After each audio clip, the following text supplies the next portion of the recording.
Dionisio de Halicarnaso creó varios tratados.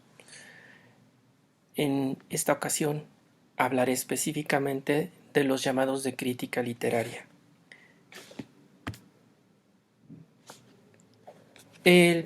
La primera edición es esta: 3 ensayos de crítica literaria de Alianza Editorial. La traducción es de Vicente Beccares Botas y la primera edición es de 1992. Trae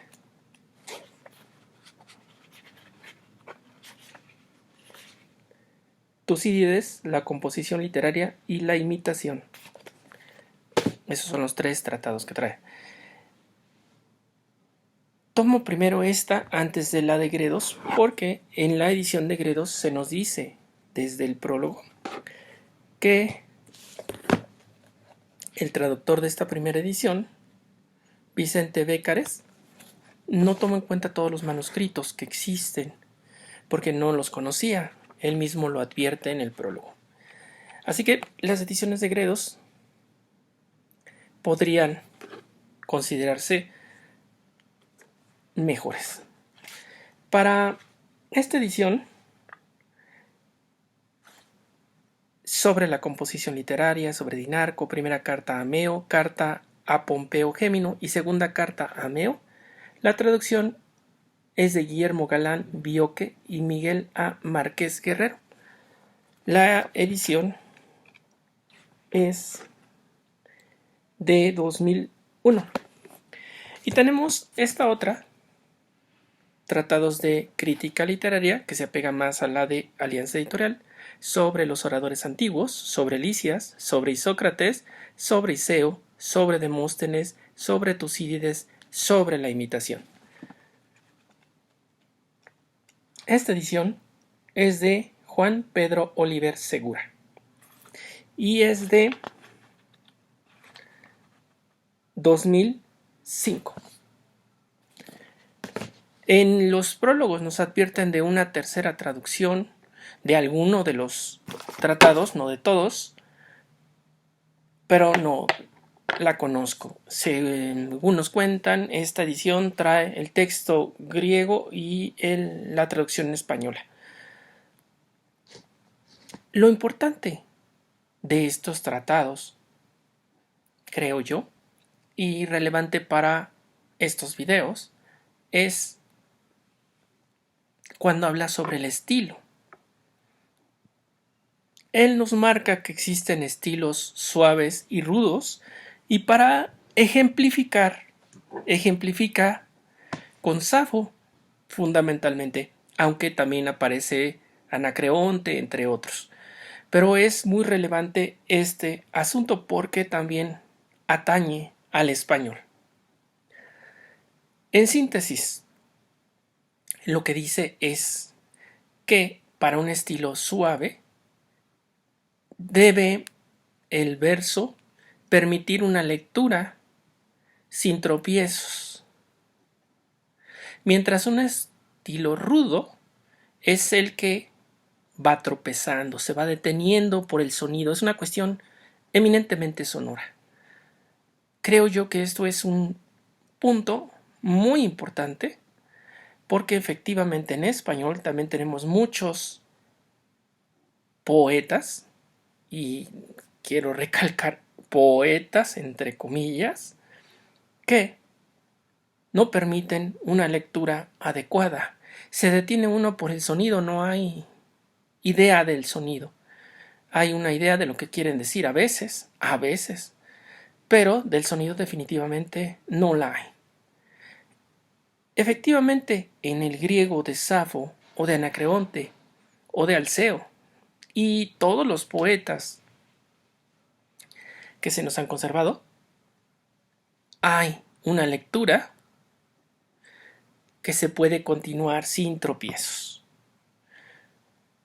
Esto pues incluye a Píndaro, a Íbico o a Simónides, en fin, a todos los poetas que se nos han conservado, sean de los famosos cánones de los mejores poetas, según los filólogos alejandrinos. Por eso, pues, quise traer a colación este punto de los tratados de crítica literaria de Dionisio de Halicarnaso.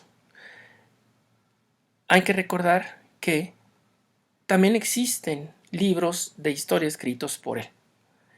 Y bueno, pues que la fortuna de Dionisio de Halicarnaso, en vista de que se conservan los tratados completos o prácticamente completos, fue muy buena.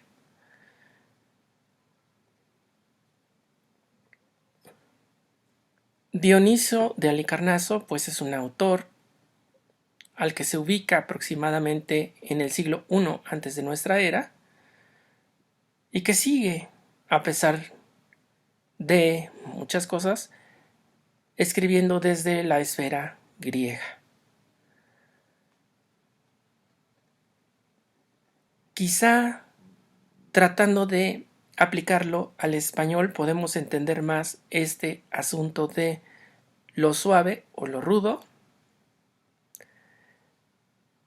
cuando nos permitamos alejarnos de escuchar cómo leen y nos permitamos tratar de leer nosotros para ver si en el texto, en lo que nos leyeron, nos recitaron, incluso nos cantaron, porque hay quienes incluso cantan, está. Si podemos replicar eso en el texto.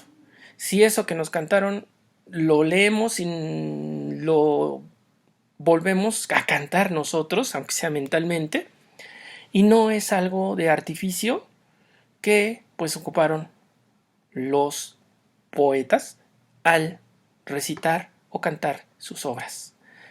De la misma manera, decía, cuando recitan, dan énfasis en un lado o en otro.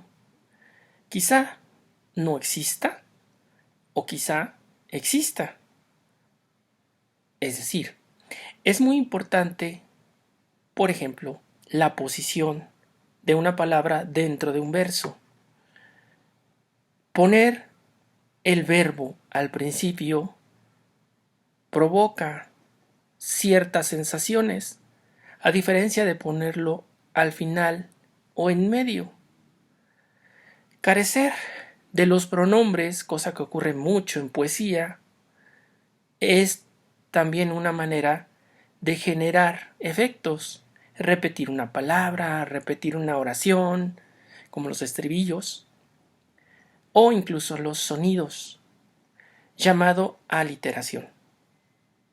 Entonces, es posible causar efectos con solo la palabra, sin necesidad de todo el aparato que se da a través de la lectura de los textos.